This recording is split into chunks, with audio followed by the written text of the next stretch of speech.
there's a good reason to talk to us, and the reason to talk to us is that you have noticed the companies that we have backed are starting to fall into your pipeline or You don't have to become like a level three partner with every VC in the world, but if you have 10 of them, you can already kind of produce sustainable revenue stream. I will say this, and I'm very honest, and it's not probably not the thing that people will want to hear, is that the table stakes is the discount.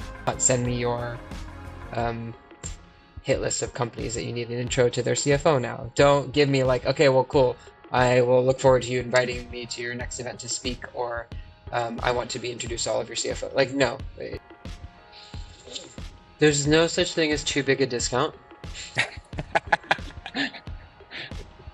But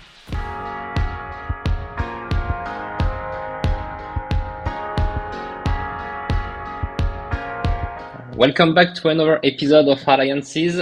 Today we're gonna try to understand how we can partner with a VC, and I'm very excited about this episode. And I'm joined by two fantastic guests. We have Abhishek Lahoti, head of platform at Highland Europe, and Roman Lobas, startup advisor. Guys, very excited about our discussion today, and welcome to the show.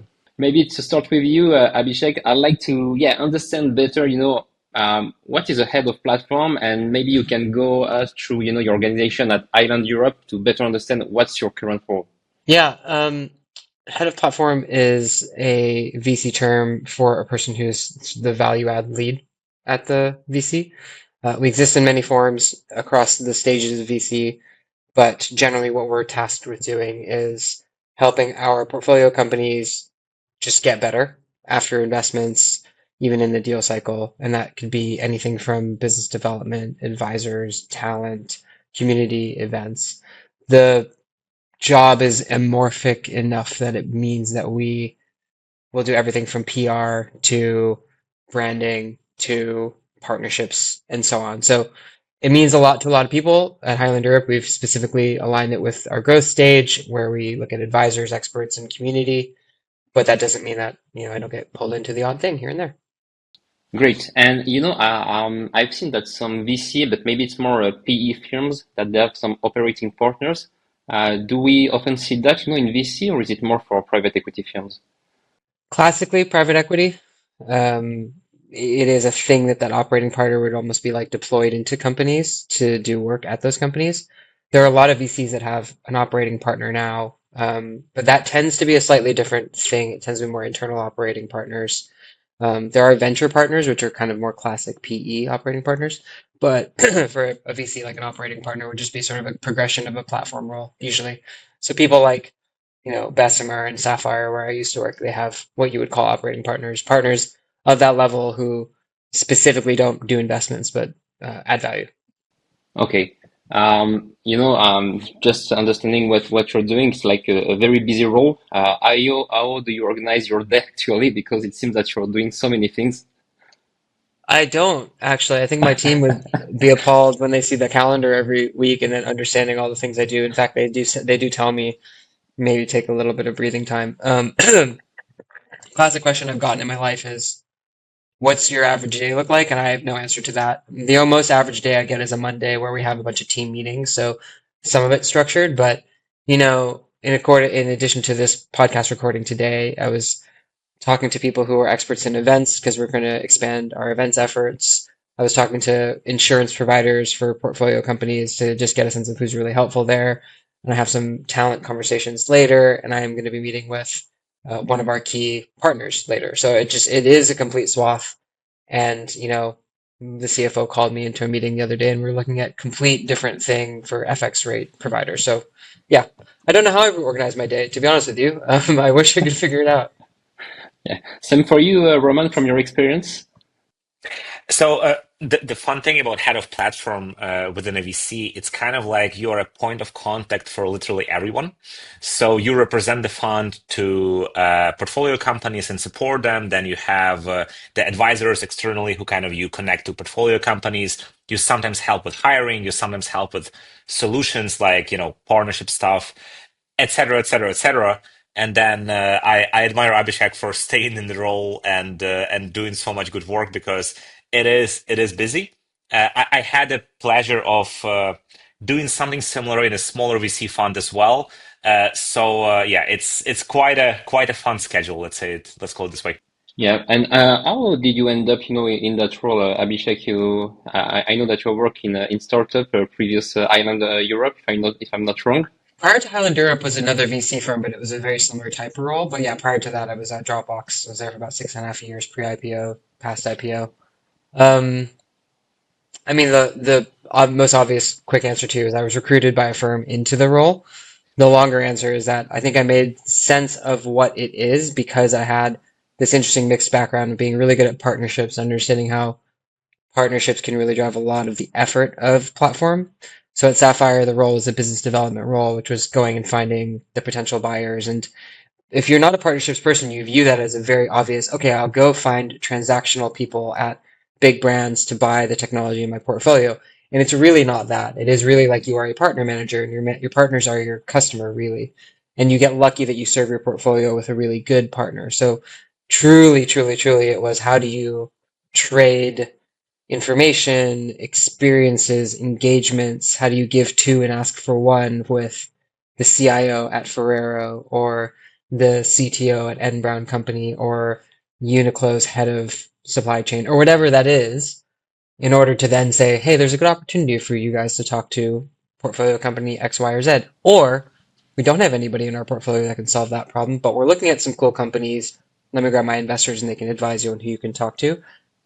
And that really helped to form how I could do that job well. And then once you're in a VC, you start to learn all this other kind of mechanism of working that exists in VC, and Roman knows this really well.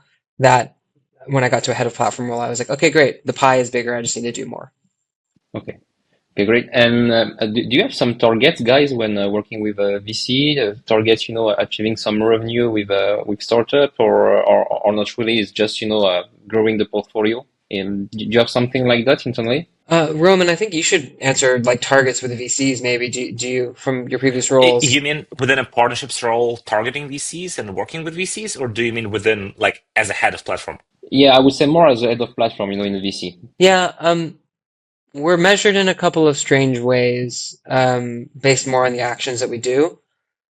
You really don't want to get too deep into revenue attribution. You can, but you are doing qualified leads, truly, truly qualified leads. You're never really going to get to do a sales cycle. So revenue attribution is really nice, but there's a lot that happens between that introduction and revenue. We tracked things that were interesting. So an example of thing we would track is speed with which the deal finished, meaning close lost or close won, because that's time of an AE that could be spent doing whatever they need to be doing better. And that was a really good metric because if I can tell you through a warm introduction to this brand that they don't want your technology today and you should call them in a year, that saves you all the outbounding time and all the effort. And that was actually really valuable. Um, I would say that like when it comes to our portfolio and how VCs work and what VCs are looking for, VCs are looking for deployment and growth of capital. That's like their underlying thing. So everything that I do, I'm a sort of ancillary tool for all of that. So the like peak that we work towards, the successful peak internally as a company is successful companies. It's the exits that are, 3x of your investment, so to speak, which it varies. That target varies depending on who you're talking to. So yeah, that's the goal. Like that's the overarching goal. What I do, what I focus on, my goals is activity based, quality based, and I don't stick hard to numerical value saved, but I do have that with people like Roman in my partnerships ecosystems. I can say like, great, I've saved this company 150K this year on new tools and stuff like that. Great, great. And maybe on your side, Roman, from your partnership experience, what kind of, yeah, targets, metrics you can set, for a year? So normally within partnerships roles that work with VCs, it's pretty straightforward and similar to any other partnership channel. Maybe it should be a bit different because it is a more long-term kind of perspective.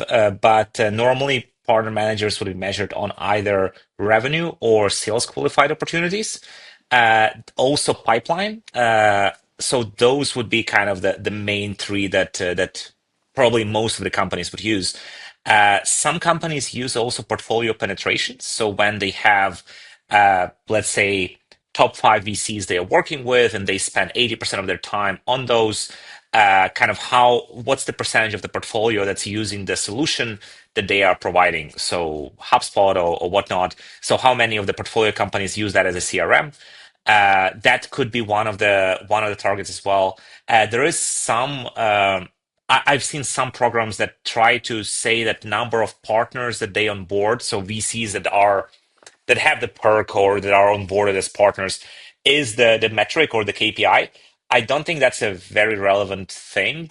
I mean, let's say Abhishek puts a discount for a random service or a product on a Notion page. Is it really like that tough to get that, or like is it really something you should measure partner managers on?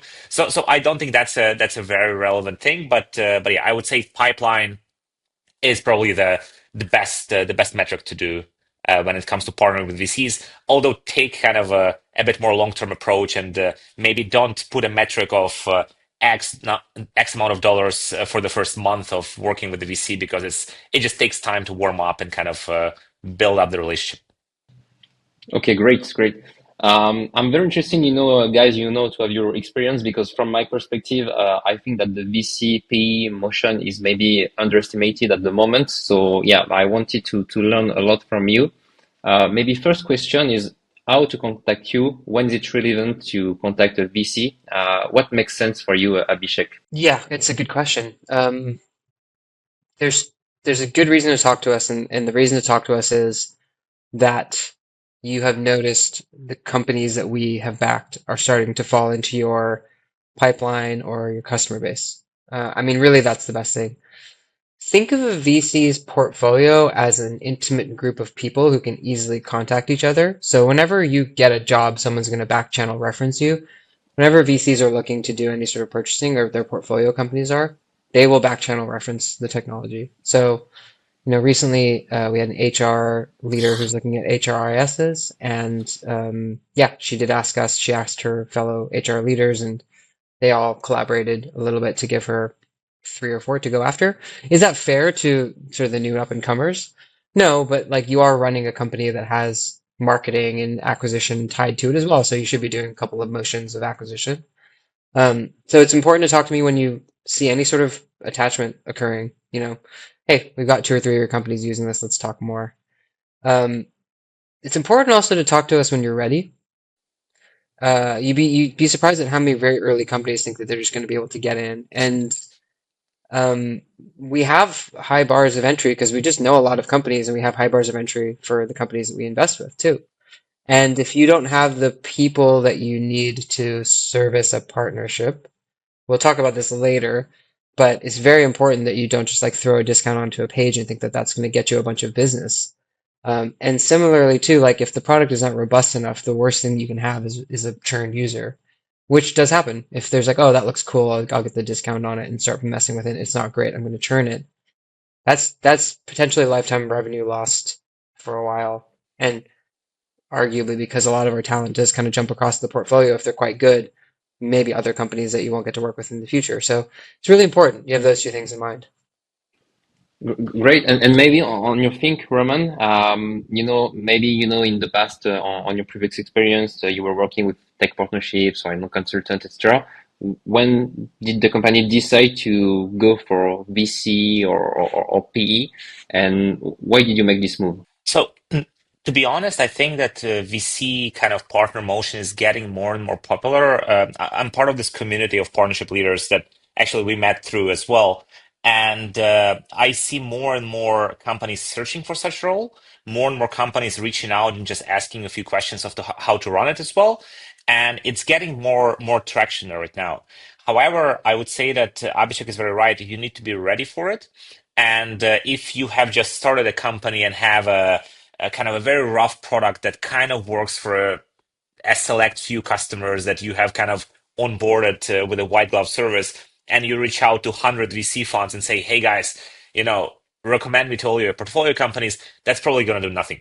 To be honest, I would say that probably the best ways to reach out to a VC is if they are an investor or if they are planning to invest in you. In that case, they are very much willing to collaborate with you and add extra value and all that. The second one is, as Abhishek mentioned, when you have a few customers from their portfolio who are happy, very important to like make sure that you know that they are happy customers, because just because you see them in the CRM doesn't mean that when Abhishek goes and asks, "Hey, how do you like company X?" They're like, "Oh wow, this was the worst onboarding experience ever," and then we are planning to kind of cancel the contract. And then you say, "Oh yeah, we are serving them, so maybe we should partner up." So in those cases, I would say that that makes total sense. Another one, and this is more philosophical, if you see that your product or your solution is very relevant to the company's growth potential. So if you see that, hey, let's say company I worked at was focused on global hiring, and very often growth stage companies do global hiring. So in that case, even if we didn't have current companies who we serve within the portfolio, we would still reach out and kind of explain the business case where, hey, most of your companies will have these kind of problems. Here is the solutions. You can use our tool, but also you can use these free things that we can provide and all that stuff. So kind of if your solutions you're building really is helping companies kind of get from point A to point B in the growth journey, and the VC can appreciate that, that can also work pretty well. Yeah. Okay. Very interesting. And on your side, Abhishek, when does a partnership is becoming interesting? By that I mean, do the partner need to serve like 10 companies in your portfolio, 15, or are you looking maybe for discounts? When the partnership is really interesting for your company?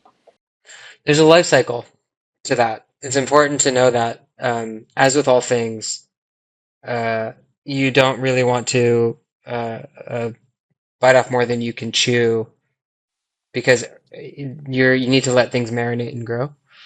I will say this, and I'm very honest, and it's not probably not the thing that people will want to hear, is that the table stakes is the discount. You have to do a discount. The only way that most of us will be able to plug you into any of our platforms is if there's an incentive to draw the carrot that brings that person to your page. We will talk to you, besides the platform. We'll look into you. We'll be able to say, okay, like we really want to work with you because of this, this, and this, or we have this experience with this company. If you're a cursor, you're probably being chased by a bunch of us because you are, such a desperate need for a lot of technology companies anyway. So don't worry about, you if you're a cursor, go for it, do your thing. But if you're a new technology, years ago I worked with maybe a year or two ago, they've just had a billion valuation around Aikido security, and we saw that there was valuable technology here. We saw that there was an absolute need. There wasn't a lot of penetration in the network, but we met them through our own investors. We thought, okay, let's put them onto a discount platform. Let them work out what their discount is. But even then, that's like, let's call it bronze tier. It's like the entry level.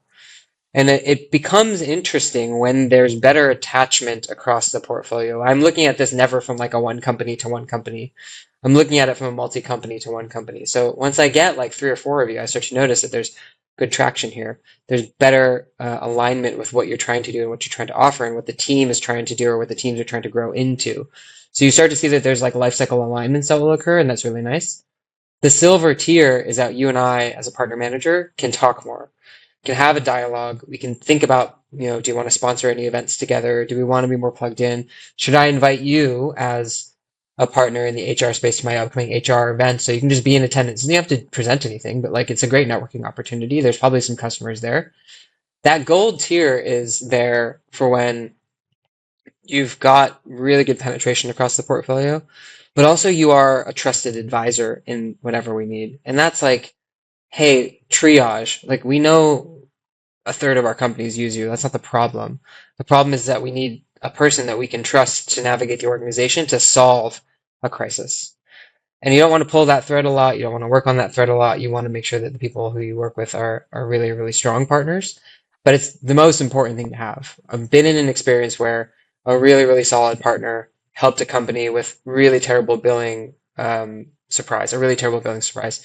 Because that partner manager, A, as all good partner managers are, was cross-functionally plugged into that organization, and B, could act quickly, knowing that that served far more value to me, the investor, and to that portfolio company than 25% off the first year or whatever it was. One thing to add as well here is kind of being that trusted advisor. It has to come also from a place of the partner manager, first of all, has access to resources that can be relevant to the VC. So whenever VC asks, they can answer. But also, as Abhishek mentioned, being kind of plugged in within your organization and collaborating with marketing, with finance, with legal, and being able to kind of pull some strings and make sure some things can get solved. Because very often partner managers kind of are treated as, okay, they are salespeople to partners and they bring revenue and all that. But if you're not able to kind of make sure some problems get solved quickly, uh, it's not going to be very valuable, and you're never going to reach that step three or kind of level three within the partner journey. Because why would they trust you if they bring a problem to you and you're not able to fix a billing issue or kind of add something to the product or all that. And that's also important how partner managers or heads of partnerships or whatever partner leaders position themselves within the company and how they also connect the dots and help other departments so that they help somebody internally and they can expect somebody to help them eventually as well. So kind of using that strategy always works, and you don't have to become like a level three partner with every VC in the world. But if you have 10 of them, you can already kind of produce sustainable revenue stream and also build those relationships that last after also you leave the company and all that. Yeah, maybe just a question on what you said, Roman. Who internally is actually involved as a head of partnerships? Who should you involve, to be, I would say, efficient and become a trusted advisor for a VC? So I would say, first of all, it's kind of about the personal development of a professional. So you kind of need to understand the product perfectly and need to understand everything relating to it. So let's say you're in HR. You may be, let's say, in recruitment, but if you don't understand how payroll works, the VC would expect you to kind of help them on that. If you don't understand how it works internationally and how to get a visa for a particular country, you need to kind of figure that out and kind of be faster and be uh, essentially a value add person for that investor and for their portfolio companies. So one is the knowledge that you kind of acquire on your own and through communication internally with like the product team, the services kind of arm or whatnot. And then kind of being maybe proactive in understanding who internally can make relevant decisions. So, for example, in legal, there can be so many different things that go wrong. And if you have somebody, I don't know, if you are good friends with head of legal in your company, clearly you can figure out some of the issues and kind of help out a portfolio company that's struggling with some redlining or whatnot. Or billing. Again, nobody is probably friends with the finance team, but if you have somebody inside that team who you know on a personal level or you've helped before, that can also help. So for example, when I was at Deal, we had around 3,000 people when I was kind of there for 2 years. And to be honest, there was so many people to know, it was difficult. But pretty much in every single department, I had one or two people that I could ask for a favor and that could also ask me anything as well. And these kind of connections and inter kind of departmental work really helps you to build relationship with partners because they expect you to represent the organization, not just your role. So if you just represent, oh yeah, we can give you a discount and a one pager, that's the same as having a landing page that does that. Yeah, that's the difference between driving revenue and beginning to be a trusted advisor for a VC. You said it earlier, Abhishek, but you mentioned discounts. They are very important for you. What's the right level of discounts, in your opinion? There's no such thing as too big a discount. But I take that back, actually. There is such thing as too big of a discount. There is such thing as too small. No one's going to get out of bed for 5%, 10%. Definitely above 10, 15 at minimum. The reason you do this is you're trying to acquire companies at an early stage, and they know they might be with you if it's good for 2, 3 years, 4 years, and you're just retention rate. They're not big, big enterprises are not going to run a bunch of RFPs and stuff like that. They're going to pick technology as soon as they can to get moving on this crazy build. So they're really, really good acquisitions, and they don't cost you that much money to acquire. Um, I never did when I was a partnerships person. I never did a partnership over 50% personally. That was just a round number that we chose that we said. But there's a philosophical and maybe a psychological reason for why you don't go too far above a certain number. Is at that point, is your product good enough, or are you kind of viewed as being the cheaper alternative, or it's if it's a year for free and the next year, like, what's my next year cost going to look like? I'm really worried about, like, there's a step change that you should worry about, but also you don't want to be perceived as a less sophisticated product because you're willing to give it away for so cheap. There is a pricing psychology to it all. The average is about 20%, 25%. You look in that range, you're pretty good. You're pretty much at the average. When I was at Dropbox, mine was 40. 40 was the average like discount for the first year of your Dropbox business account, and then you graduate to a normal tiered pricing, and then obviously when you get to a salesperson, you get your discounts and stuff like that from them. Um, but yeah, it differs. Another thing about pricing as well is if you do discounts over 50%, how accurate and relevant is actual price that you're charging if you can discount 50% from it or more, which just doesn't seem like it makes sense. Even though I would say that maybe it also depends on the kind of company it is. For example, AWS can say, hey, because we appreciate startups and we want you all to grow, we'll give you free credits forever for the first 2 years so that we kind of get you as a customer later on. In that case, the kind of the storyline makes sense. But if you are like a small provider that just launched and you say, okay, no worries, you have 75% off, that's just fishy, like what's the price, then how do you kind of justify that and all that? He makes a very good point. Roman mentioned the credits, and I think Google Cloud and AWS and all, they do a credit-based system, and it is like a lot of free credits to start. But one, you're talking about the biggest companies in the world, so it's like the trust of the product is actually pretty obvious there. Um, and two, they're doing it because they can. Their prices are set such that they're willing to take a big hit on this startup ecosystem to get the next massive whatever company that is sitting on GCP or something. So that's appropriate. But um, credit-based systems are going to be more and more of a norm rather in the AI industry that we're in. So you can see credits being very useful, but tailor your credits accordingly. Tailor it such that if you are giving some stuff away for free, that there is a cliff that's going to hit in the before the first month of average usage, and you're not just giving like 6 months of credits for free because it is very easy for companies these days too to be able to just use up credits and say, okay, I'm cool, I'm done. Um, and yeah, it's a in addition to pricing, also it's very important to note you don't need to kick back anything to this VC partnership.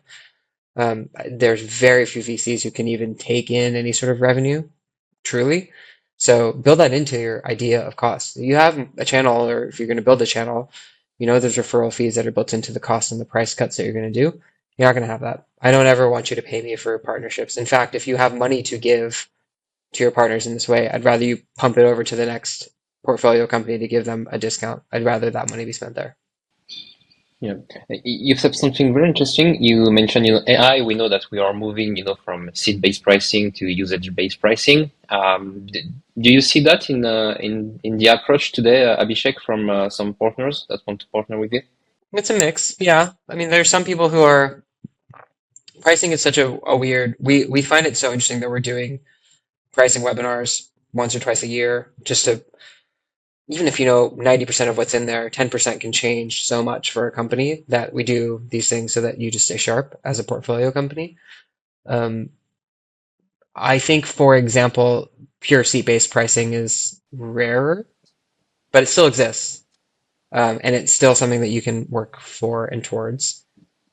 Usage-based pricing is a great pricing mechanism. It's so hard to do well. Their whole company is built out there to make sure that you can do it, like the function of it. But we're going to see a lot more of it. And then the credit thing is a very confusing. It's an esoteric term for some measure of usage you haven't shared with me as the company. Excuse me. And I think that that's again going to percolate more. I think we're not going to find anything go away. I think we're just find complexity in pricing. I think complexity in pricing is our new regular state. Sorry to the CFOs who are listening, but like that's the state of play for you. Um, but that's fine. And I think like be really conscious. If you're a good partner manager and you have a CRO or a salesperson, what's your average discount across your entire sales organization? What's your average discount across the size of companies that you're going after? You can figure out a number that works out for you. And not even that, but also like when it comes to the venture channel, you kind of get, assuming you get to the level 2 or level 3 that Abhishek mentioned, where you get referrals from the VC, most of them will close at a way better rate, and most of them will take less time in your sales cycle. So as a result, you kind of save a lot on the customer acquisition costs that are normally relevant for outbound or for marketing or whatnot. You just get an introduction from a VC. So can you spare 20% or 25% of that total kind of costs or total price for you to kind of use that channel? I think that makes total sense. If you run partnerships in general, you get revenue share partnerships where also nobody works for 5% revenue share. So kind of supplementing that with a discount or kind of interchangeably using those, I feel like it's a pretty much a no-brainer. Plus, the storyline whenever you sell to a VC, a portfolio company, and you say, "Hey, because we are good friends with your VC fund, you get this preferential pricing," and kind of the way they treat that is way better than an AE who comes back and says, "Hey, I spoke to the sales manager, he approved it." I mean, it's not really anything. It's just how things were done. So I would say that companies should just understand better their cost of customer acquisition and how kind of that compares across channels, and then find a number that works. Maybe don't go over 50%, of course, but yeah, I think 20-25% most companies should be able to spare. That's very interesting, Roman. I have seen a case recently with a company that I'm advising, and they are, having some, of course, opportunities in the pipeline. And there were, I would say, quite of a clash between the sales team and the partnership team because, the opportunity, I think it was already the second meeting with a company part of a VC portfolio. And then, of course, they asked for the discount. And so the sales guy said, okay, but, there was something around discounting and the commission, etc. How do you manage that internally to avoid, this kind of case? You cannot avoid that probably. And I've had those cases multiple times. I guess you kind of decide what's more important to you. Because I can share how I would handle that if that was my case. I would still give the discount since the company kind of said, "Hey, you are offering a discount for portfolio companies. We haven't signed up as a customer yet, so that's just fair." There is AEs who kind of treat that badly because, for example, they have gotten that first meeting through a LinkedIn connection that they messaged, and the VC didn't really didn't really introduce the company. But still, I would say that the relationship with the partner is way more important than 10% or 20% or whatnot less commission for a particular deal for one AE. So I would always choose that if the customer has come before signing up and said, "Hey, we have a discount with a VC," you kind of give that, and you obviously do that. Uh, there is cases where the customer signs up and a year later they're like, "Oh, by the way, we have a discount with this fund." In that case, I would say, yeah, that's more relevant for new companies, and you kind of make sure that the perk mentions that. You make sure everyone is on the same page on that. But yeah, in that case, I wouldn't, of course, advocate signing up discounts retroactively and like returning the money.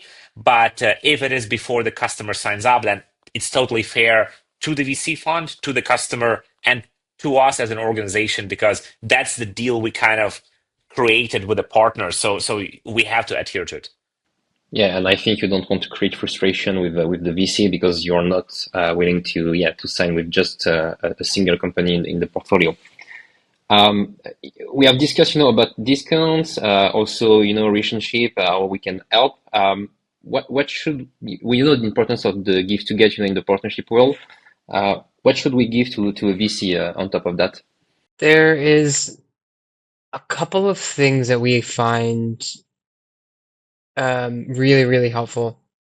And the most obvious thing is deal flow. If you have anything that you deem interesting or you know as a connected individual that would be of interest to any deal flow, if you have a call, like I met a person who, we're not a partner in this way, but it was just a person looking for a new role who said, "Hey, my colleague is founding a really cool company here. Do you want to talk to them?" That's deal flow. We have a connection in there. If that company gets to a point that we want to, have a touch point, we already have the contact to get in touch. We've had a call before. They know who we are. Like that's really valuable. That's impossible to measure in value, but it's really, really good if it's meaningful. Don't just send every person over. It's not going to be valuable. You should really almost like want to invest yourself, to be honest with you. Um, what we really like, I mean, don't need to send me swag. Don't care. Don't need it. We have plenty of stuff. Um, most VCs are kind of only wearing their portfolio company swag anyway, so don't think you need to like sweeten a deal anyway that way. But what you really need to do if you want to like be closer with your VCs is as you get bigger, as you have more and more folks in your ecosystem as a company, introductions into those really heavy hitters is great. I had partnerships with the likes of Stripe, for example, for years in various different instances, and being able to sit down in a roundtable event with me and another VC and their head of UK and EMEA in the room, UKI rather, in the room, that was helpful. That was just a person who very high up at a very big organization who's fascinating to talk to. Google Cloud years ago at Sapphire, we had a time where Thomas Kurian, CEO, was like doing the rounds across VC partnerships, and we just got to talk to Thomas Kurian for a little bit. So if you're lovable and you're figuring out how to do your VC partnerships because you want to get more VCs to be using lovable apps within their portfolio companies to do whatever it is that they're going to do, is it totally out of the realm of possibility for one of those really good VCs to call Anton and be like, "Hey, can we just have like 30 minutes of a call, get his 2 cents on the market, and for us to pitch in some ideas and get some like feedback on how we see things?" And N8N is a really big company in the Highland Europe portfolio. So is it impossible to think in 2 years that once they've sort of grown to a point that Yan or one of their influencers or something is available to you? So it's actually like what's most important for VCs is connectivity. Like I said, VCs do one thing and they invest for the sake of the financial growth, but really truly the way they invest best is through network. Every good VC has the ability to build a really good network or to utilize that network to get in front of the right person. And that's the most valuable thing. Okay, okay. I'd like to talk, about mistakes that you have seen, also that partnership managers should avoid. Yeah, what are the biggest mistakes that you have seen, Abhishek? A lot. I've seen a lot of mistakes. I'll tell you a couple, some tactical ones. I said earlier, got to be ready. I worked in a partnership once that in order to get the partnership, I had to sign very hefty paperwork. If you're a small company trying to figure things out, don't worry about that. You don't need it. It's not important. We don't have that sort of mechanism of financial, battling you for anything. Don't worry about agreements. Just get something in place. Um, I worked with a partner one time who the only way they could give us access to discounts was like unique links per each particular company. That's a limitation. Give me a single thing I can send to everybody. They can click on it and do their thing, and it goes through your system in the back end. If you need an individual one to be spun up each time, you're asking for too much. It's friction, and there's too much going on. Literally, friction slows everything down. The last thing, if I'm in that first call with you, and we've had this great conversation about maybe your technology is interesting, and I'm curious, and I'm learning more about you, and you've got a couple of things, do not send me your um, hit list of companies that you need an intro to their CFO now. Don't give me like, okay, well, cool. I will look forward to you inviting me to your next event to speak, or I want to be introduced to all of your CFO. Like, no, like this is going to be a slow burn. It always is. It's an opportunity for us to connect more. I'm going to look for low hanging fruit. I'm going to introduce you where it makes sense. I'm going to react to asks, but it is surprising how frequent people just think that because we've had a 30-minute call and we were all nice to each other on the call, that suddenly I'm going to blast 50 people with your offering and expect all of them to click it and chase them and tell them they have to. Like, no, VCs in general are advisors to companies. We are not owners of companies. We own stock in companies, like we own percentages of it, but in the end, if a CEO or a leader or a leadership team doesn't want to listen to us, they don't have to. we appreciate it when they do, or at least they take our advice on board and react to it the way they want to. But there's no company in my portfolio that I'm telling to do something. And what's your level of influence with founders? Is it, I would say it may vary depending on the founder, I think. But how do you influence founders on maybe your partnerships? I think the best founders are the ones who are coachable. Not every founder is coachable, and that's fine. And there are VCs out there who don't care to coach a founder, who want to give them money, let them cook, and leave it alone. Um, if I'm going to influence a founder to do anything, it's because I know what they need from what they told me. And they only tell me what they need is if we have a good relationship and we put together the right kind of working relationship. So to say I'm going to influence a founder is not really probably the right parlance. It's to say I'm going to advise the founder. Excuse me, it's to say that I'm going to say, okay, cool, I've heard you. I got a sense of what you need. Let me go find somebody who can help you. Okay, I know that you are looking at rolling out a new financial technology internally to do expenses. I'm aware that there's six players out there, but let me just get a sense of like who you are, what it is that you need. And I have done some diligence on the market just because every person in VC knows more apps than they care to know about. To say, okay, well, I kind of think that it's better that you go the way of a Moss or a Pleo versus a Spendesk or a Payhawk or something like that. It's all so situational. And if I'm really honest, every VC wishes they could just be like, here are the 10 apps you buy when you join us, and you go buy those 10 apps and you use them and you'll be successful. But really, truly, it's like we did once years ago before I joined. We did an audit of all the apps used across our portfolio and their spends. It's madness. One, because it changed probably the next week, but two, it's just massive. Okay. Thanks for that. Very interesting. And maybe on your side, Roman, on the mistakes, what maybe you have done in the past, and what should partnership manager should avoid. I would say that some of these mistakes they will resonate to partner managers whether they are targeting VCs or not. Because like what Abhishek mentioned, where you have a nice 30 minutes with somebody, you have an introduction call, you kind of introduce each other and the solutions and whatnot, and they say, okay, so I saw you do events. Whenever you need a speaker, me as a partner manager, I can speak at all your events, no problem. And then, I'll do this and that, and let me arrange a webinar for all of your clients and all that. So kind of expecting that after a 30-minute conversation, or even before that, after a LinkedIn reply, somebody will jump through hoops in order to plug in your solution to their community or portfolio or customer base. I think that's a mistake that many partner managers, especially I would say junior partner managers, would do. And I would definitely suggest not to do it because whether me as a former VC or as a person who led partnerships at a different company, that's not really appealing if it's not a win-win for both sides.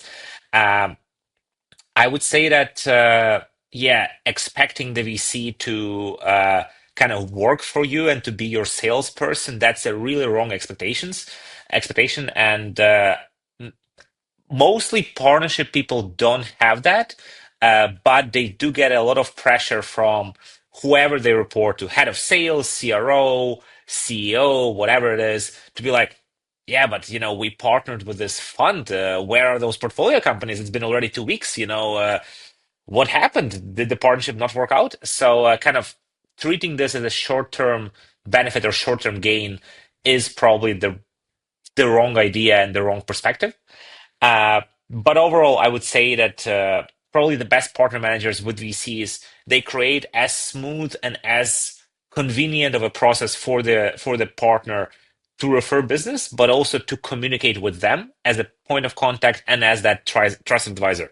And if that happens, it's all about kind of how you build that relationship and how you grow together. How much can you help? How happy are the customers with your technology and your product?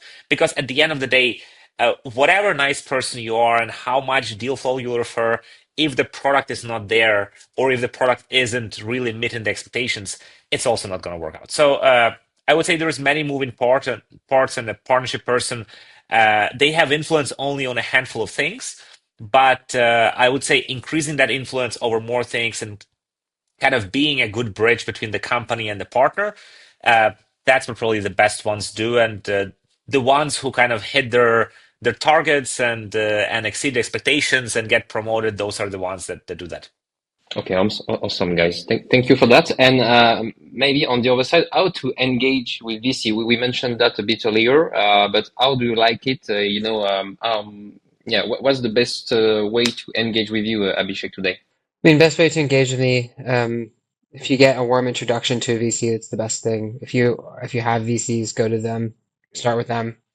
We have a network of VCs. We'll all talk to each other. That's a good way of going in. Um, if you are getting spoken to by an investor at a VC, if someone's chasing you about your company and what you're working on, ask to speak to me or whoever I am at that company if they have somebody.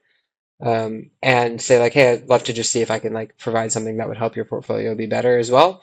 No pressure. It's a nice egg. Sorry, it's a nice carrot rather for everybody, and it helps to like sort of egg on your investment thesis with them and let them know that you are sort of serious about serving portfolio companies. Um, for me, for Highland Europe specifically, like I get a ton of inbounds. I can't really respond to everything in that way. Warm introductions are really helpful. Um, if you have a portfolio company of mine that's doing anything with you that you're engaging with whatsoever that you feel warm and fuzzies from, then yeah, feel free to ask for the intro. Say, hey, like, saw Highland Europe invested in you guys. I'd love to kind of do more on my VC partnership side. I have a person who's doing that, or I'm doing it. You think you can introduce me to the head of platform there? If that person has the right contact within their company, they can easily get to me because we are in touch with all of our SLT across all the portfolio in some way or shape or form. So that's, yeah, it's the best way to do it. Yeah, trusted peers. And I think same for you, Roman. In the past, how did you engage with VC? Uh, I would say that that's where I myself have made some mistakes when it comes to reaching out to VCs, just because I would say that at the time when I was joining the partnerships team, it seemed like everyone believed that cold outbound to 1,000 heads of platform or 1,000 VC partners or whatnot was the best way to sign up 50 partners, and then you're happy and you have those amazing 50 partners that will probably do nothing with you, and that's it. But I would say that the if you think of kind of the partner manager or the person kind of doing partnership development as a person who has access to a weapon. So if they have a machine gun and they fire 200 shots and they kind of hit 50 targets or whatnot, but it's somewhere on the in the angle or it's somewhere else, and it's not really like they hit a target, but it's they scratched it. Or if you're a sniper and you have 5 targets and you kind of do everything possible to get through to them. So I don't know, top 5 VC funds for Series A in Europe. And then kind of you do the research and you understand, okay, what can we offer them internally? So we have portfolio companies we serve there. We can do a better discount for them than others. We can run events together because we are planning to be in the city where they are based in, etc., etc., etc., etc. And even I would say, if you don't have some, if you're doing partnerships, you probably will have somebody who can introduce you. But imagine you are starting out; it's your first day. Even if you don't, I would imagine if you write a really solid email or like an email and maybe a LinkedIn message to Abhishek and you explain exactly why this is a good match, he would probably choose to reply to you out of the 100 he gets just because it's going to be really solid context for him. And he would see, okay, it's worth to spend 30 minutes of my time to chat with that person. So I still believe that kind of cold email or cold LinkedIn can work, but you really need to do it the right way. Because if you say, oh, hey, have you heard of my company? Because we do discounts for VCs. Would you consider to sign up? And you need to just sign 5 documents as well as sign up for our platform, do this approval, and then you get 5% off. Then Abhishek is probably never going to open that email. So And are you part of some community, Abhishek? Like VC community. I also seen, an event, in London for operating partners in May.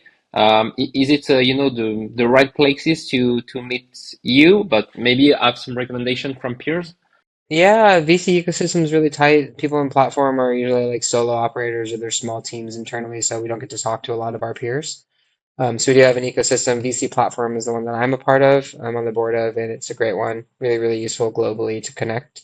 We do events all the time across the world. But even yesterday, I attended a sort of VC and operators kind of event at a service provider that had done some really cool work and wanted to talk about it. And yeah, we all can network there. You know, in the London ecosystem, it's catching up with old friends mostly. It's just seeing people I haven't seen in couple of weeks. So yeah, we're all really tight. I can tell you right now, there's WhatsApp groups as you'd imagine, and like there are asks and there are questions like, hey, does anybody know this person? Does anybody have a contact here? And yeah, we're all helping each other chase things down. You know, serving a recommendation or a person or an intro wherever we can. Great, great. And in your experience, Roman, were you part, of some events around VC or PE firms?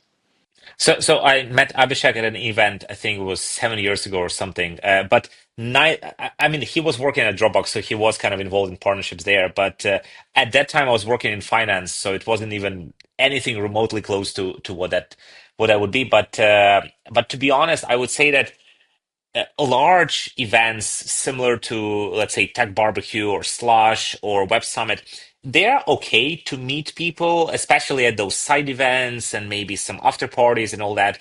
But I would say that if you are a company that has some resources, and you can spend those resources on creating those matches between VCs and portfolio companies or VCs and startups in the area that you are already targeting or serving. That can be probably a better way to create those communities, small communities, and to also get the warmest way into the ecosystem that there is. I would say that I've been like when I was at least at Deal, I went to events maybe every once in 2 weeks. So that was quite a lot of events that I also met people in, and that was great. But every time I was in the city, I also tried to meet partners face to face. I also tried to organize like it can be a dinner of 10 people or it can be a breakfast for 5 people, but once you are creating those connections and once you are kind of being seen by the community as, hey, this person wants to put in their time and resources to kind of connect people, then you can also be perceived as the person who can be connected to others. So I would say that those were probably the best ways to kind of attend events or organize events. Because I've seen many people who ask me, "Hey, should I go to Slush and meet VCs there?" Uh, Probably, but I imagine there is like tens of thousands of people there, and the demand for that one VC partner who comes for 1.5 days and wants to go back to their family is so huge. And even if you get a chance for a face to face for 15 minutes, they probably won't remember you unless you're somebody incredible. So it's like just so many moving parts and so many things you need to kind of account for. On the other side, if you go to a very local event organized by a service provider or a solution that's inviting VCs and their partners and portfolio companies, and kind of you mingle there, it's probably way easier than spending $1,000 on a ticket, flying to Helsinki and all that. So I would say that treat events carefully and make sure you don't put too much expectations on a big conference just because Anton from Lovable is speaking there or something like that. Awesome. Well, thanks a lot, guys. I think we have covered so many things. So thanks a lot for joining me today. Just a last question for you. What would you like to listen to in this show? What would you like to learn, on partnerships or strategic alliances? For me, one thing that me and Maxime met at actually Abhishek also met Maxime, I guess, at that time at a Partnership Leaders Conference, and another impressive person I met there was Peter Laurent, who leads partnerships at HubSpot. And very interestingly, I saw an episode of Peter with Maxime, which was super cool as well. So more people like that is just a great idea, and more insights as to how kind of partnership leaders, but also overall go-to-market leaders see the strategy and how they can influence things, how they can hire the right people. Those things are really, really useful for everyone. That's great. Yeah, Peter's great. I've known him for many years. He's cool. I was actually going to go a different direction. I was going to say I'd really love someone to come in and just dive deep into enablement. Let's talk about how it's so like go acquire all the partners in the world. that you want to. It's useless if none of them do anything. If you don't get the right co-selling motion, you don't get the right sales motions, or whatever it is. Hell, if you don't even get them technologically enabled. Let's talk enablement. Let's talk about what it means to actually do the job of getting people to be a partner, to be truly a useful partner. We all have a long tail of great partners. How do you make a long tail more of a natural distribution of really great partners? Great. Thanks for the insight, guys. That's what I want to do, having also more discussion like this one to, having the how to and how, being a more specific partnership manager. So thanks a lot for your time. How can we contact you? LinkedIn, LinkedIn's or probably the not, easy maybe? one. Send me a message on LinkedIn. It's much easier than anything else. Don't try to blind connect with me because I've blocked that actually because I got too many of them and I just couldn't control it. Yeah, send me a message on LinkedIn. It's way easier. I mean, I don't bite, but I'll let you know if I can't do anything. Same here. I think LinkedIn now works way better than anything else. If you know me and have my number, text me, but most of you won't, so I would say LinkedIn is the best. Great. Well, thanks a lot for your time, guys. Thanks a lot for joining me today. So if you have listened, the full episode, please subscribe to Alliances and of course rate us 5 stars. It always helps us to get discovered. And see you next time.